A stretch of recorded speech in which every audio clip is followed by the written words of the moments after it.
I did this last season as my very first NBA YouTube video, and I'm here to do it 10 months later. The NBA Finals are finally here, and we have the Boston Celtics taking on the Golden State Warriors. Now what's crazy is this was my second guess for the NBA Finals matchup. Originally I said it was going to be Suns and Celtics, but I thought the Warriors would also play the Celtics. And to be honest, a lot of people are talking bad about this matchup, saying Boston's not going to do anything versus them, and it's just going to be a boring NBA Finals. And actually, I have a lot to say about this matchup because I think it's going to be a very interesting NBA Finals, and of course I'm going to be making my prediction. Before I do get into everything, today's video is brought to you by Manscape.com, but I'm going to talk about them later on in the video. First off, let's talk about Boston because I only really have good things to say about them. I think something we're going to forget in the history books, even if Boston does win the NBA Finals, is the fact that they were the 11th seed during the season. And not like, oh, they're the 11th seed within the first 2 games of the season. No, there was a point, I believe at the end of 2021, when they were actually the 11th seed and many people had doubts. And I mean, the doubts were very much warranted. They had a brand new head coach. They were not playing good at all. Jason Tatum was struggling. There was a point in time when people were asking the question, should we trade Jason Tatum or Jaylen Brown? Because at the time, statistically, it wasn't working the best, and we saw their playoff success before. So while on paper the idea was pretty crazy, it was something that a lot of people thought should happen, and even I kind of had a little bit of perspective on it. But if we look months later, we can clearly see that that was a very good decision for them not to do that. Now, for the past 4 seasons, I would say this Boston Celtics core with Jason Tatum and Jaylen Brown and Marcus Smart, even Al Horford for a period of time, this team should have made the NBA Finals a long time ago. They were very much good enough for it, but they just never did. However, the team has gotten better throughout the years. I mean, their core right now is good. However, their bench and the depth they have is amazing. And I think it's safe to say that for the longest time in Boston Celtics history, this depth that they have is very much unmatched. Now, even though I've said a lot of good things about Boston, and I said I really didn't have anything bad to say, there is one little flaw that I want to talk about. Now, I don't know if this is going to happen in the NBA Finals itself, but I do want to look at the Boston and Miami series, and more specifically, Game 7. I'm going to be honest, Boston should have won the game in the first quarter. Boston kept going up, but they kept losing the lead to Miami, and it seemed like Miami could possibly win.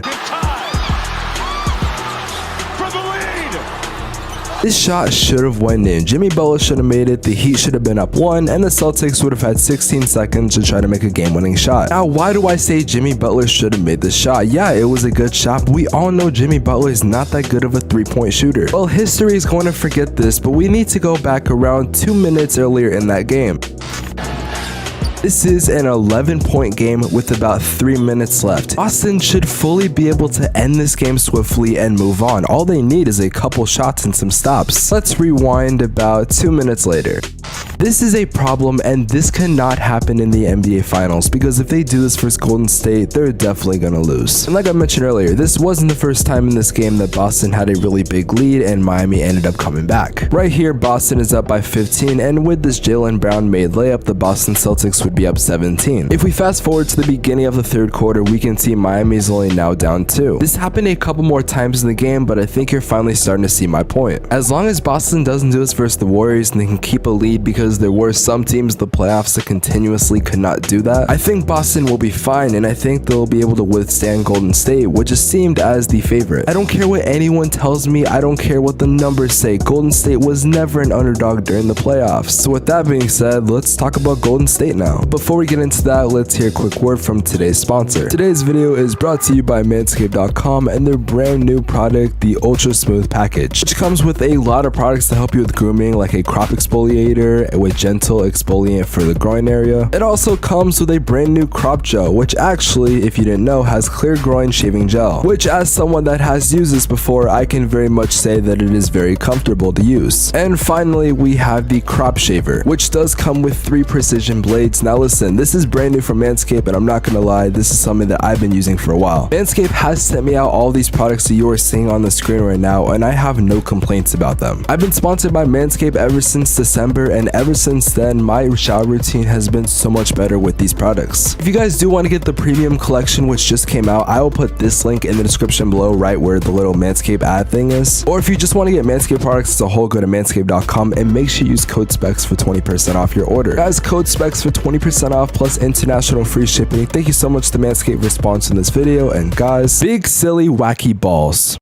And now we talk about Golden State, which is the team that to many people are considered the favorites. From the beginning of the season, we knew Golden State was probably going to make the NBA Finals, and especially when the Suns did get eliminated, I think everyone just assumed that they were going to destroy Dallas, and they definitely did that. But if I'm being honest, even if they did play Phoenix, I had a really good idea that the Warriors were probably going to win, so there's no doubt that they were going to make the NBA Finals. Now, as much as I do like Boston, I think something that we need to talk about that a lot of people have been saying is that the Warriors are probably the most complete team left. Now, the thing is that there's something in my head telling me that the Boston starting lineup could probably compete with Golden State, which I think is something fair to say. Obviously, when you see the Warriors, you see guys like Steph Curry and Klay in the lineup, and you're like, oh, okay, they're probably better, right? But Boston has the guys to be able to compete with the Warriors, so when it comes to a starting lineup standpoint, I'm not too worried. However, let's remember that this was the same team that had Steph Curry coming off the bench in the NBA playoffs to start off and had Jordan Poole starting, who, by the way, is definitely going to go off during the NBA Finals. I have no doubt about it. So even though Boston probably does have a better starting lineup in my personal opinion when we look at matchups, it's easy to say that Golden State has a deeper team. On top of that, so many people have been talking about Steph Curry's legacy for the past couple weeks, which I'm gonna be honest has been a very stupid fucking conversation. Like, I don't know why we're now questioning Steph Curry's legacy. He's never really proved us wrong, unless of course you've doubted him before. Steph knows if he wins this NBA Finals that a lot of people are gonna only really be talking good about him, and some people think it could rank him higher all time. Also, there's this question about Steph Curry if he can even win an NBA title without KD. It's a really dumb argument, and I don't understand it. Like, Steph Curry already hasn't won an NBA title without Kevin Durant.